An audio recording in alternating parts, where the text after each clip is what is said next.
Welcome to the third mind game called Reframe the Game. Before I teach you this mind game and strategy, I want to share with you a story that defines how a poor outlook on life will produce poor lifestyle results. And this story is about how the poor rob themselves. And I'm talking about those who are the poorest of spirit, heart, and mind.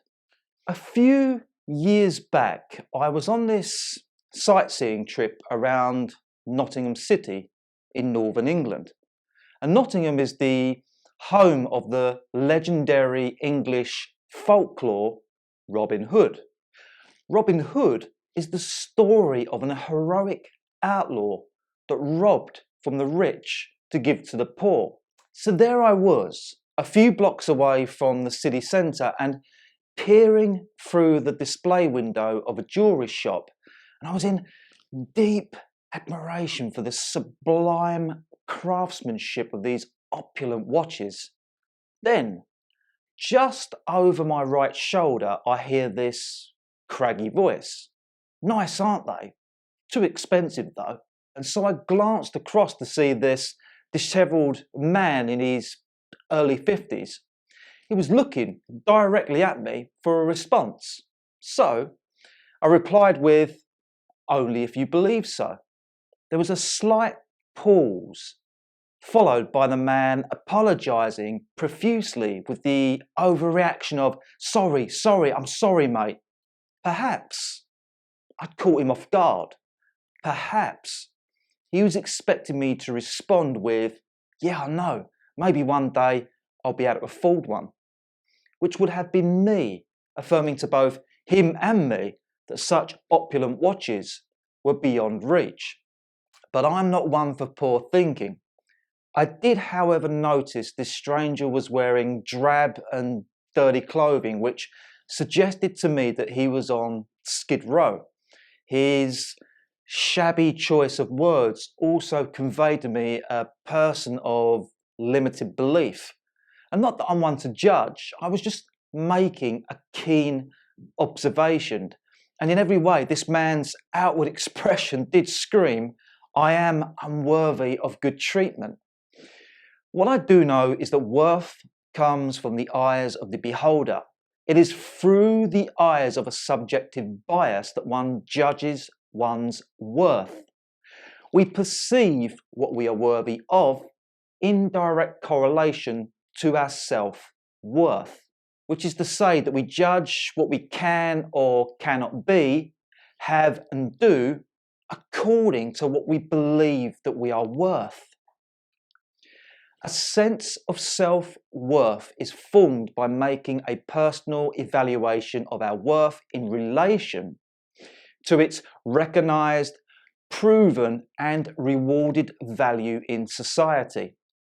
What we believe we are capable and deserving of correlates with how much we are valued by others and how much we value ourselves. This conditioned sense of self-worth has been reinforced over a lifetime of experiences from childhood to now. Self-worth is the measure of what we demand, desire, and determine from life. Because no doubt that those elegant watches that sit inside the jewelry shop windows are in high demand from buyers with high self-worth, and not so much from those with low self-worth. You see, the individual with high self-worth is likely to be competent, confident, and ambitious, and subsequently manifest a lifestyle that correlates with those positive attributes. Whereas the individual with low self-worth is likely to feel inferior, be doubtful and unambitious, which then manifests a lifestyle that reflects that poor attitude. However, Low self-worth is not just reserved for the poorest of appearance and behaviour. Low self-worth is a diminished psychological state of those that have not developed the potential of their true nature. You see, real self-worth is the cultivation of knowledge, talents, strengths and skills that align with true nature, where we have self-respect and certainty in who we be and what we do, where we experience this rewarding sense of fulfillment and self-assurance that affirms this unmistakable sense of worthiness. Most people, however, they do live the unfulfilled life. They are disconnected from true nature and outward seeking. The unfulfilled people have negated self-development of true nature in preference for materialistic and vain desires.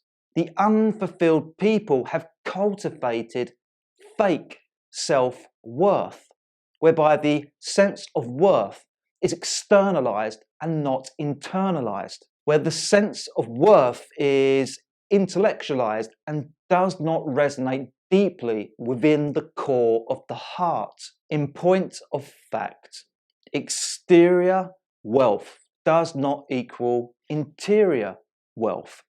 Whilst yes, the appearance, the possessions, the finances, the luxuries and prestige are nice experiences to both celebrate and aim for, but to exclusively chase after exterior wealth is to create the illusion of self-worth.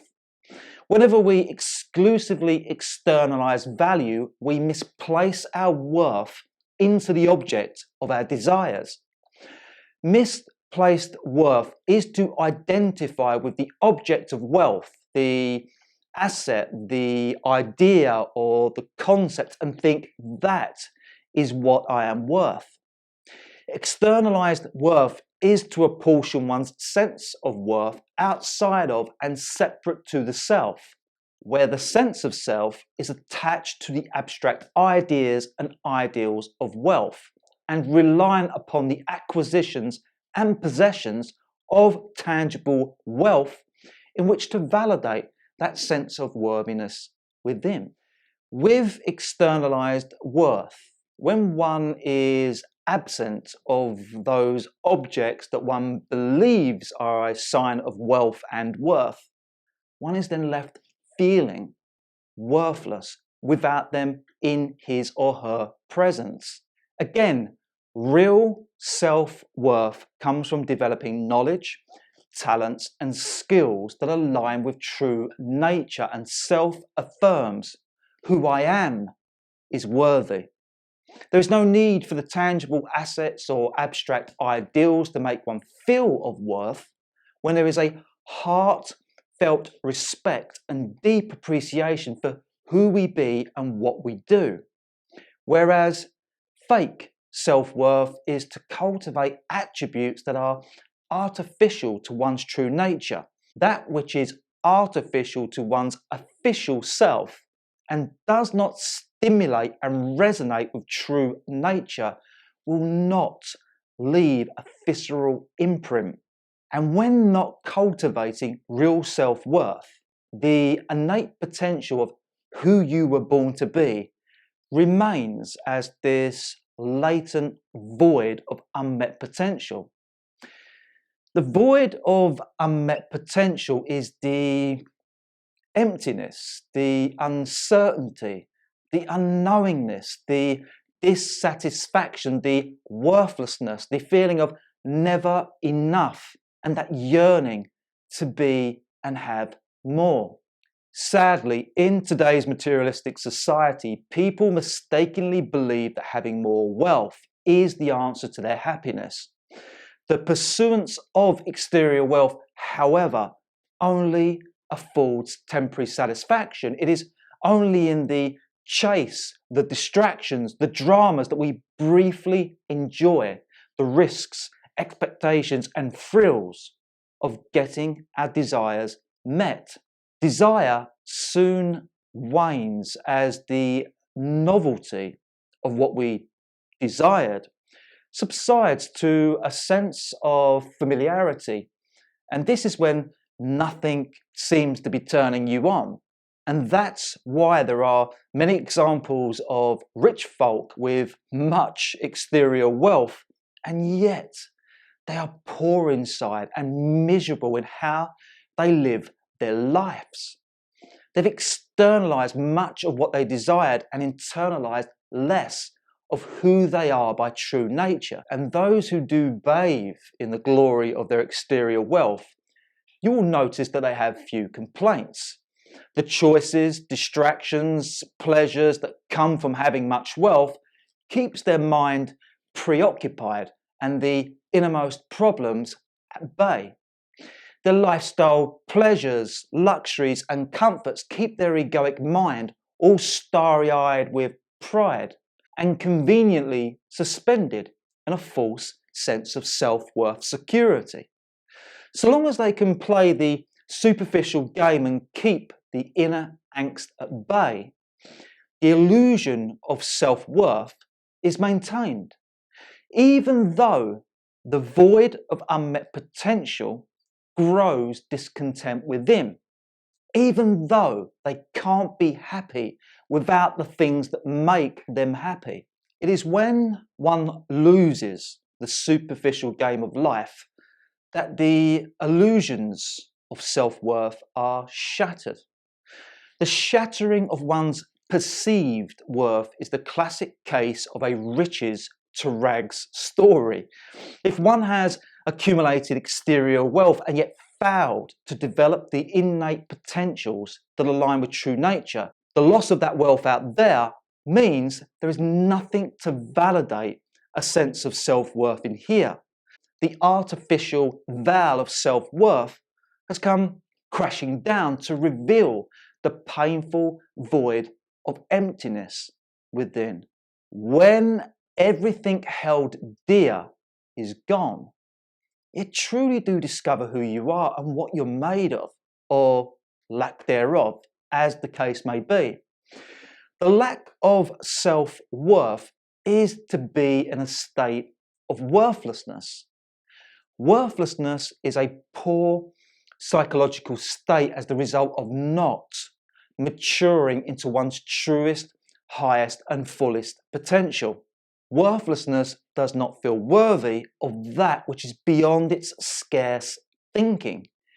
We are all worthless in our sense and thinking to the degree that we have not developed the attributes of our true nature.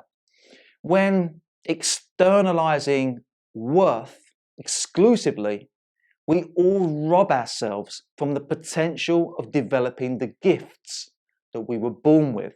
Whereas the wealthiest state of being and doing is when we are aligned with the deeper meaning and higher purpose of true nature.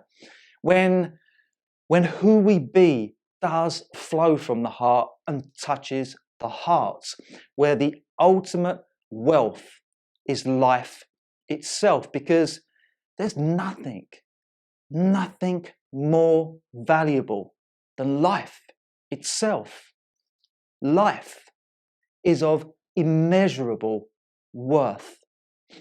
Self-worth is a state of mind and body that is associated to the personal story that we have. We all have a personal story that we keep retelling over and over again.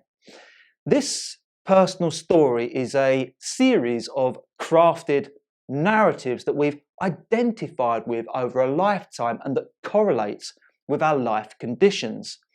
The personal story is a fusion of different stories, which is to say that we have different narratives for different parts of our life.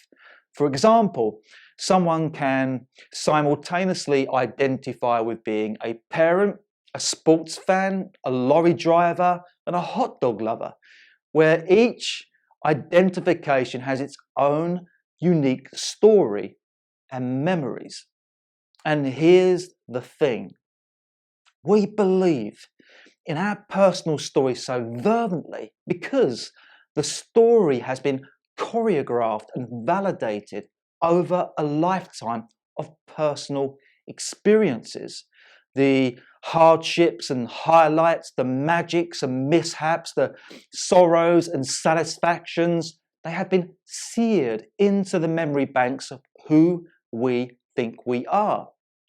The personal story is what defines our self-identity, and it also defines the type of energy, attitude, and commitment that we bring to the game of life. For example, if I have identified myself as being the loyal and happy fan of a national sports team, I'm likely to visit sports stadiums on a weekly basis, wear my team outfit, watch my team on Sky Sports perhaps, mingle with like-minded individuals, and talk a lot about the performance and rankings of my team, which is all good stuff when it's having a beneficial impact on my life and it aligns with my true nature. Now consider someone that identifies with being an addict. The so-called addict has this newfound desire to kick their bad habit, and so he or she decides to visit regular group therapy meetings at your local addiction centre in the attempt to get remedy. However, at the group therapy meetings, the addict will share woeful stories with other people about how he or she suffers with despair. The stories are told in the context of how powerless, dysfunctional, and shameful they are. The person then must surrender to the notion that they have this incurable disease where they must spend the rest of their life in fear of it, which then becomes this awful blight on their conscience and a life-limiting experience. And just like the so-called addict, there is nothing more damaging and sabotaging than being committed to a personal story with a negative belief. To adhere to a label, a narrative that says that you are in some way troubled, bad, flawed, cursed, or terminal is to commit yourself to a self-worth suicide. You can literally talk yourself down into a state of worthlessness. The personal story that we keep retelling is the experience that we keep reliving. If you keep recounting tragic tales from the past or speak often about current misfortunes, then you betray yourself into believing that things will always be bad. It's a mind game association that will diminish your perception, stump your personal growth, and impede your progress. Think about it, because you can never rise above negative circumstances whilst committed to an impoverished story that says, I can never do that because of this, I just don't have what it takes because of that, or because this bad thing happened, it will always be this bad. The narratives that we subscribe to do make the difference between heaven or hell on earth. So why cling on to a disempowering story that has resigned to the glum narrative of victimhood, hardship, and wrongdoing? There is nothing positive to gain from this.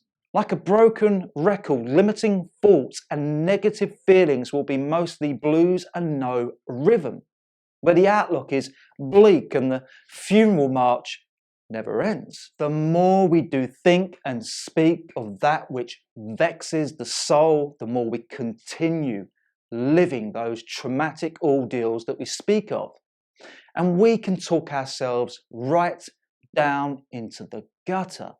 The kind of squalid existence that wipes that smile off your face and hunches over your shoulders and rolls forward those aging years.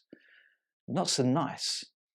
The unkind life is self-derogatory.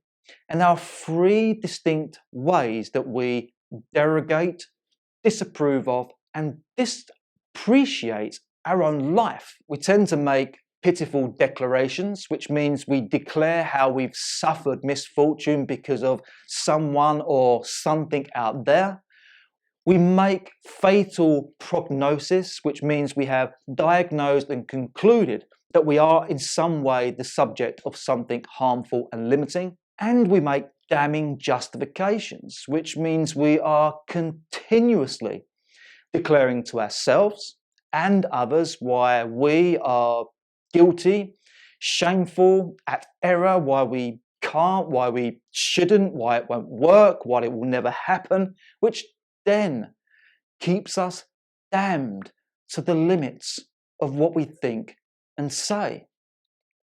Those three types of derogation are usually in the context of, you see, the trouble with me is fill in the blank, and the trouble will always be this way because of fill in the blank, and not to say that it ends there, because there are endless reasons to think of and speak about one's circumstances in derogatory terms, and those reasons are limited to the limits of our personal story. We can't think beyond the person and situation that we've identified with being absolute.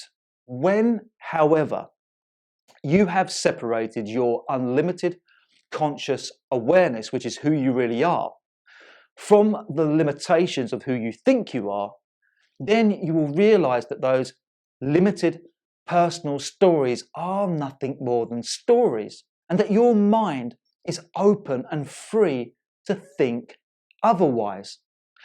When you have risen above the limitations of your personal story, there is a large swath of possibilities in which to perceive reality and redefine your circumstances.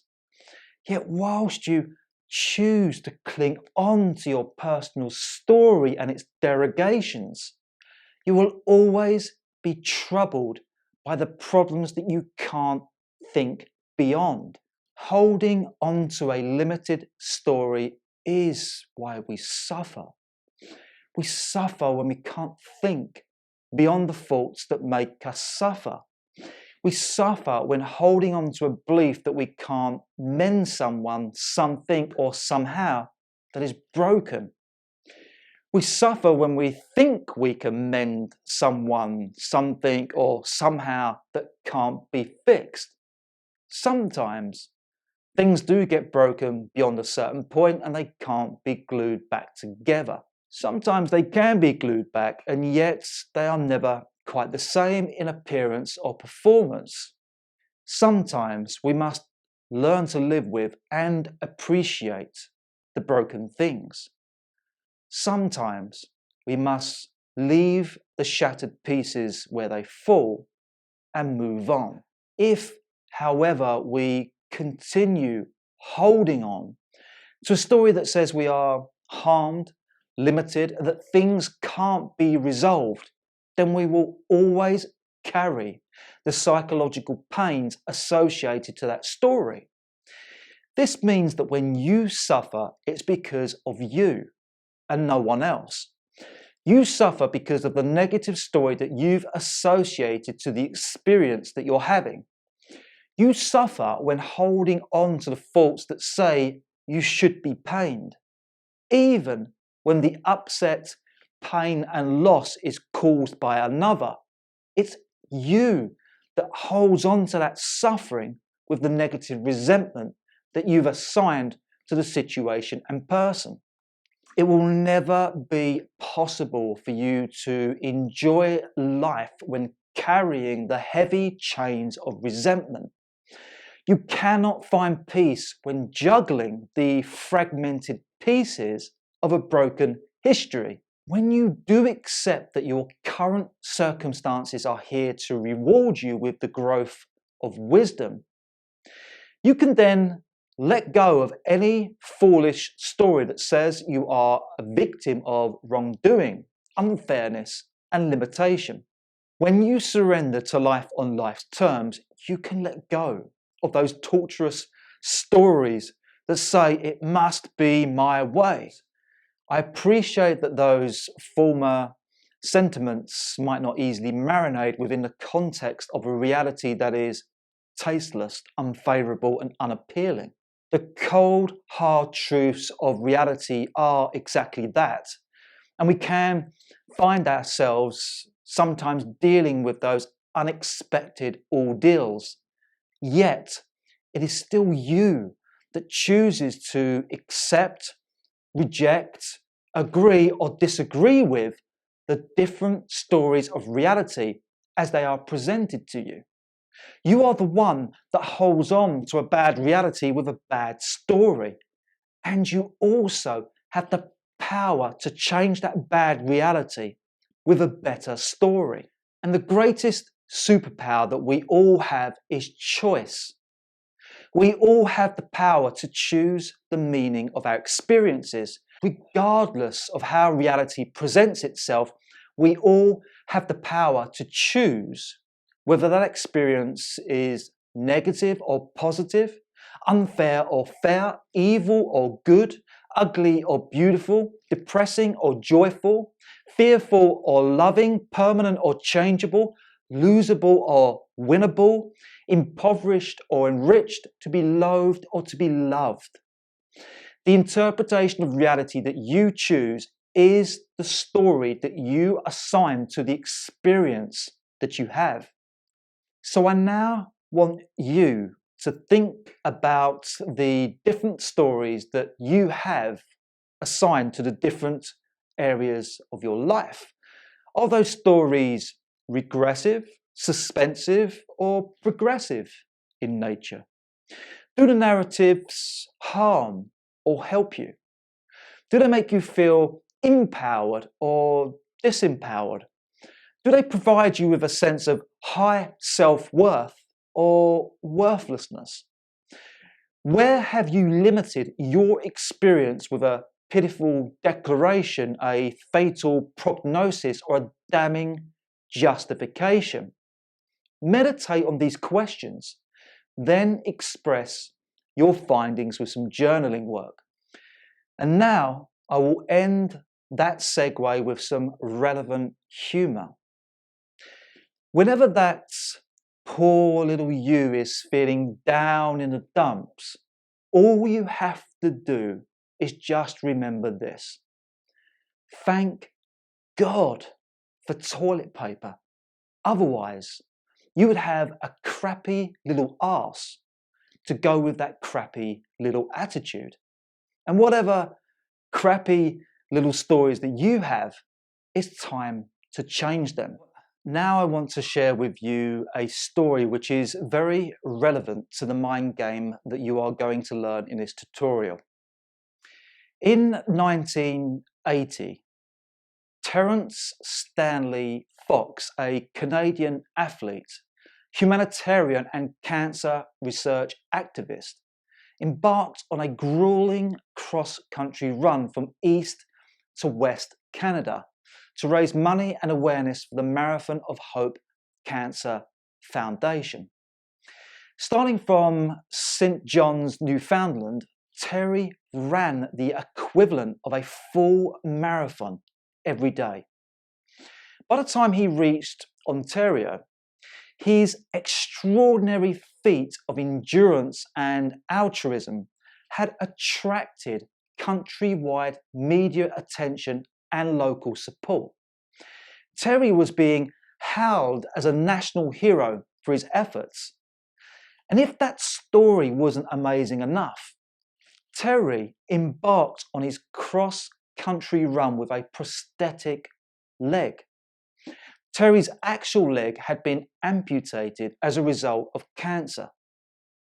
Sadly, after 143 days of running and making 5,373 kilometers in progress, the cancer had spread to his lungs, and Terry was forced to end his quest. Shortly thereafter, Terry died. Terry's legacy still remains alive and thriving today.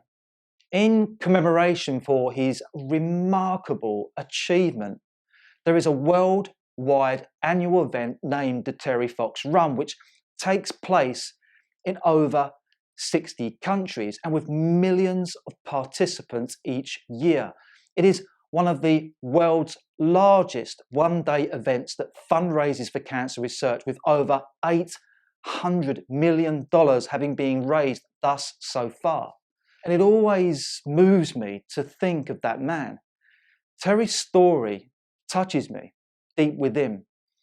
He was a real man with real heart. And whenever I think of his heroic deeds, my silly little problems shrink in comparison. His personal story is the exemplar, the beacon of light that inspires me to become a better human. Terry's story is the ultimate example of the indestructible spirit. Terry's bravery, devotion, and selflessness is without any doubt outstanding beyond words. To think that he took on such a seemingly impossible challenge with such a severe disability that most able-bodied athletes in peak fitness wouldn't even dare to consider. To think that Terry put his entire life on the line to help others, even though he was disadvantaged himself. To think that Terry chose to be the victor when he had every excuse to be the victim, despite being hindered with a physical condition and terminal illness that would easily render most people traumatized and bitter even. Terry instead chose selfless heroism over personal hardship. Rather than be consigned to the woeful story of a cancer victim, Terry instead became the cancer victor. His choice was to turn what could have been a tragic circumstance into a magnificent achievement that is still gifting people to this very day with the aspirations to be, do, and give more. Terry demonstrated this indisputable fact that from the severest tragedy can emerge the greatest triumph. Terry showed us that you can find immeasurable worth even in a situation that appears to be so dire.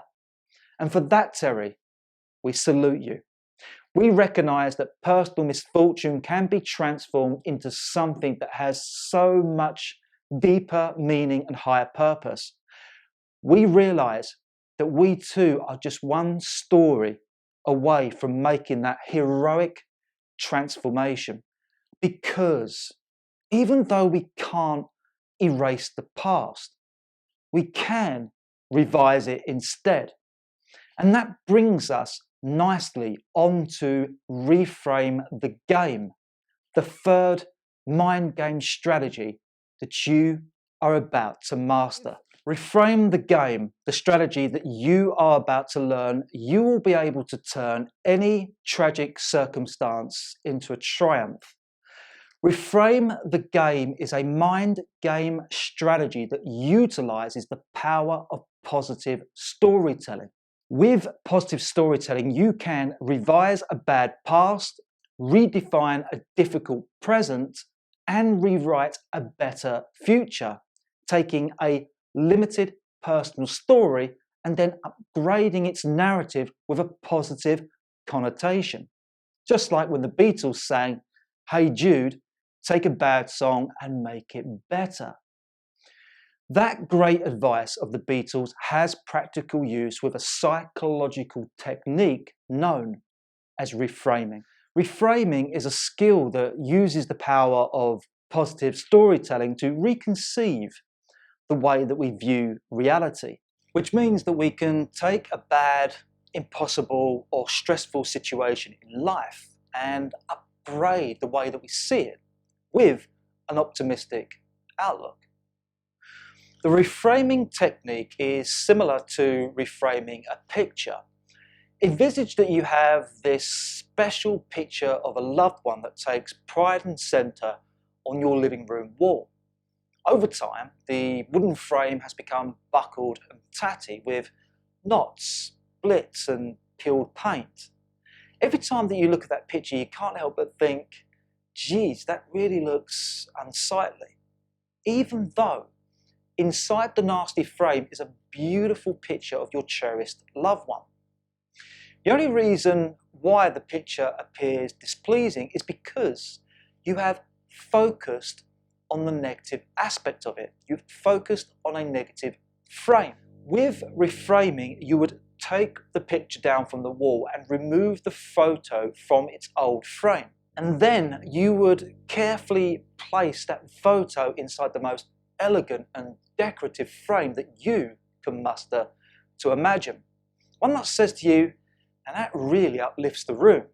And with the picture in its new frame, you immediately feel good about it. It makes you smile. Now think of the picture as being objective reality, and the nasty frame around the picture is the personalized way, the subjective way that you perceive that reality. Which means that reality itself can be good, and yet the way you perceive reality makes it appear bad. By reframing objective reality with a better viewpoint, you can then uplift its appearance. You can upgrade reality with the new frame of a positive perception. Another way to think of reframing is to think about how movie directors are always looking for the ideal angle to capture a perfect picture. They improve the shot of a scene by changing the frame, altering the camera angle and tilt, and adjusting the zoom and pan. They are always looking to depict the best version of a scene to provide the most optimal viewing experience for the audience. You too have directorial powers to choose how you view reality. You are continually framing the circumstances of your life with a specific narrative that defines what you experience.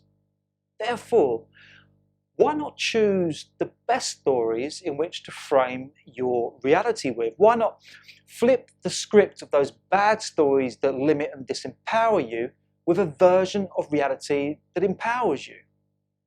In this video tutorial, I will guide you to reframe the game, where you will master the reframing technique that takes any personal story that you have which condemns who you are as a person, or looks at a problematic life situation in a disempowering way, where you will transition from being this typecast actor that works to a pre-written script that ends in affliction and anxiety, to being the producer and director of a new script where you reframe the game of life to win.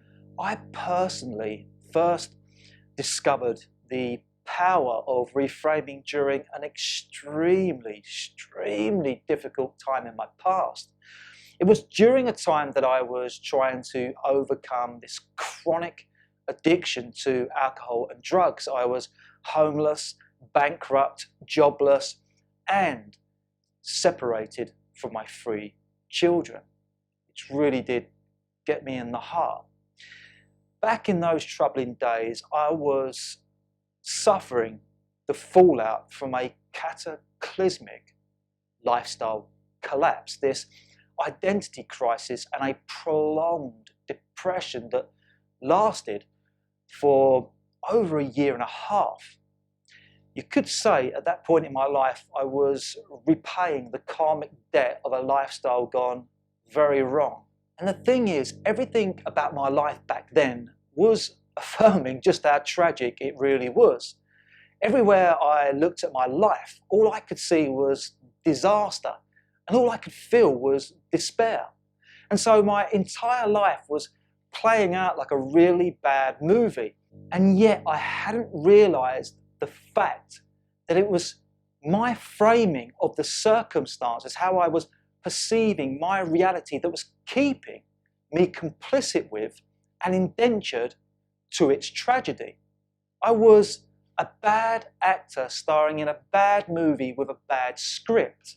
And I was 100% committed to the role of a bad character. My personal story was the tale of an unlucky man that screwed everything up.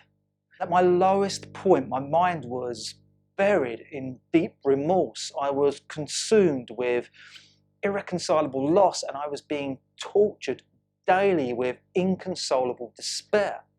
And here, what follows is a snippet of the dismal story that I sold myself on daily. And my old frame was heavy bass and slow drums. Here it is. The reason I'm separated from my kids is because I am a complete failure as a person, a disgusting excuse for a father. I totally screwed up by choosing drugs over my children, and I deserve to not have them in my life. They're better off without me, and I doubt I will ever see them again. I'm useless, unworthy, a total disgrace. I will never amount to anything, and I have nothing good to give. Everything I do just ends badly, so there's no use trying. I doubt I will ever live a normal life again, and this is my punishment. I deserve every bit of pain and hardship that I'm going through. My life is doomed forever. Now, I could reel off that bad script into greater depths, but no thanks. That bad script was a terminal thought cancer that destroyed my life for over 3 years, because each time I thought about that story, I relived that story. I would focus on aspects of reality that affirmed that story.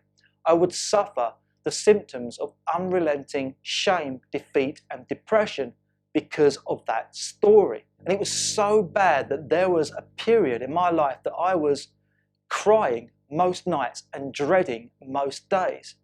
It was the kind of negative reinforcement that dragged me into a vast chasm of melancholy. Feeling I had no way out and with no way forward, that wretched story took me to the devil's ledge of contemplating suicide. Because obviously, nobody wants to continue playing the role of a loser in any area of their life. What you would have noticed about my old story, my old frame, is that it was past tense and terminal, and with the hallmarks of derogatory narrative, i.e. it had a pitiful declaration, a fatal prognosis, and damning justifications. I had concluded that I was the tragedy, and that the tragedy would always be the case. I had adopted the role of a helpless and powerless victim that was deserved of my pains and misfortunes. Sadly, when one's views about a certain aspect of their life has been refracted with darkness, it can seem impossible to see the light of hope. And it can be very easy to suffer in silence with your anguish. And that's no way to live. Reframing, however, is a renegotiation skill where you can talk yourself down from the devil's ledge, where you can prevent yourself from falling into the abyss of not being able to see a way out or through a situation.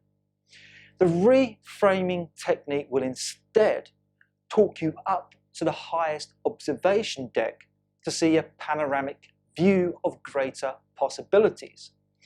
Reframing will teach you how to let go of that sad song and make it better. For me, during one of my darkest periods in life, once I had accepted that my old frame was nothing more than a limited personal story that I had created and then agreed with, and that I could re-identify with the same circumstances in my life with an empowering story, it was a game changer. And here is the new frame that replaced my old frame. The reason I was separated from my children and failed in life is because I was emotionally, mentally, and spiritually bankrupt. The powers of universal love and motherly instinct stepped in to shield and protect our children from the pain of my destructive ways. Now we've all been gifted with this space apart to heal. And whilst we are apart, I am blessed with this amazing opportunity to engage with self-improvement, to evolve and enrich every area of my life, ready to come back stronger, reliable and more resilient, gifting my children with the father that they deserve to have. Every moment that we are apart is a crucial time for me to create a new sustainable future. When our time is ready, and it will be, I will grace them with my newfound knowledge and wisdoms, guiding them away from the mistakes that I've made and providing them with greater opportunity and choices. Our time apart is a blessing in disguise, and it will bond our hearts together in ways that far exceed anything that I can imagine right now. And for that, I'm truly grateful, because love is our final destination. Now, that new story reframed my tragic circumstances with a triumphant inspiration. I reframed my sorrowful powers of loss into a powerful statement focused on love and redemption. My children became my free little explosions of hope that made life worth fighting for and sparked the impetus within me to become a better man.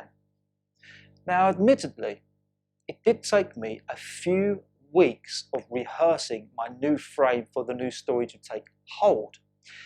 And that was mostly due to me not being able to let go of the old story. I do, however, recall the moment that I actually fully accepted this new frame as the new storyline for my life circumstances. There was this profound and instant seismic shift in my perception and energy levels. I felt immediate liberation from those dark and heavy chains that had weighed me down for so long. For the first time in years, I could actually see a brighter future, and I felt incentivized to take these little steps forward towards manifesting it. You would have noticed how my new frame is future tense and optimistic. I'm not lying to myself that things are better. I'm telling myself that goodness will transpire from the bad circumstance. My new frame had flipped the darkness to light by giving my tragic circumstance deeper meaning and greater purpose. I was thinking outside of the little box of me and my problems. When you start playing Reframe the Game, there is a sweet cherry that goes on top. You see, we can create a new frame that rewrites a bad story with one that has an inspirational future, and still keep the old frame in the back of our mind as this painful reminder of the place that we never want to revisit. With the old frame associated to the new frame, it then creates this psychological push and pull dynamism. We are pushed away from the pains of how it was and pulled towards the pleasures of how it will be. So, if I can use reframing to come back from total psychological and lifestyle annihilation and arrive at a place of serenity and success, imagine what you could achieve in any one circumstance of your life once you master Reframe the Game. Because no matter how harsh, restrictive, difficult or unfair that any given circumstance in your life might seem to be, you can upgrade the way that you frame that circumstance and make the impossible seem possible. And it's easy as taking 3 simple steps. And I'm going to walk you through them right now. Let's begin with the first step, which is to identify the old frame. So right now, pause this video, open up a fresh page in your journal, write today's date, and with the headline, Reframe the Game. followed by the subtitle, Identify the Old Frame. Now I want you to take a moment to identify with any problematic circumstance in your life where you have committed to a limited story that concludes the situation is irretrievable, hopeless, and beyond improvement. Where you think that there is no way out or through the circumstance. This circumstance could be a relationship issue, a personal problem, a career obstacle, a financial worry. It could be anything. It could even be a circumstance related to one of the devious dozen archetypes. And so it may help you to review your journaling work. So pause this video and think of that one situation in your life that you think is irretrievable, hopeless, or beyond improvement. Now describe the limited story in a written statement and don't leave anything out. This story will then be your old frame, which brings us on to the second step, called Design the New Frame. Now remember, you are the script writer, the producer and director of your life. You have the power to rewrite your old frame with a new frame that incites optimism, inspiration, courage, and fortitude. You can rewrite this part of your life with the winner's edge. You can write a compelling story that excites you to reach your greatest potential. And think about the type of role that you're going to play in this new story, where you transition from being a villain or victim to being the ultimate victor, where you slay the dragon, save the people, and win the prize. Will you become the reluctant hero or the superhero in this story? Maybe even the anti-hero. What about the man or woman on a special mission, the adventurer, the evangelist for peace and justice? Who do you want to be in this new frame of yours? Think about the type of values and beliefs that this new story will adopt. What will you stand for and achieve in this new frame? What will be the final desired outcome? How does this new story improve the lives of the people you love? Envisage the future where you have already improved the situation. Get into the projected frame of mind and describe how great it looks and feels to be the person in the future, and then create a storyline that aligns with that vision. And just keep in mind, the new frame does not have to be written perfect first time round. Over the days ahead, you can edit and refine the new frame until you get it just right. When the storyline resonates with you on a visceral level and you feel utterly convinced that this will be your ultimate outcome, only then will you be prepared to commit to your new story wholeheartedly. Therefore, pour your heart and soul into every word and produce a story worth sticking to. Once you have written the new frame, you are then ready for the third step, which is to embody the new frame. Now, in this first step, you are to rehearse the new storyline to recondition your unconscious aspect, which means to use your mind's eye to envisage that situation in your life whilst you rehearse and associate the words, the new frame, to the situation. You can even utilize the advantage of the knack technique to internalize the pain drivers and the pleasure pullers of this story. And you already know how to do this. So schedule at least 10 minutes twice per day for these new rehearsals. During these rehearsals, visualize the new frame with emotional charge to ensure that the story codifies into your mind body. Practice until the story naturally flows through your mind. Embody the new story so that you become the story and the story becomes you, whereby the new frame has become your new perception. You have shifted the way you view the circumstances and view yourself in relation to the circumstance, where you feel utterly convinced that you are the character in the new story, where you think, speak, and act in a way that affirms the new frame. Now that you have learned how to play Reframe the game, you can reflect upon other key areas in your life where you feel that there is a disempowering story, and then exchange the old frame for a new frame using steps 1 to 3 of this strategy. And it really is as easy as 1, 2, 3. And please note, whilst practicing this strategy, if you feel yourself slipping back to the old frame, don't think that this technique is not working for you. We can often regress back into those old and familiar storylines.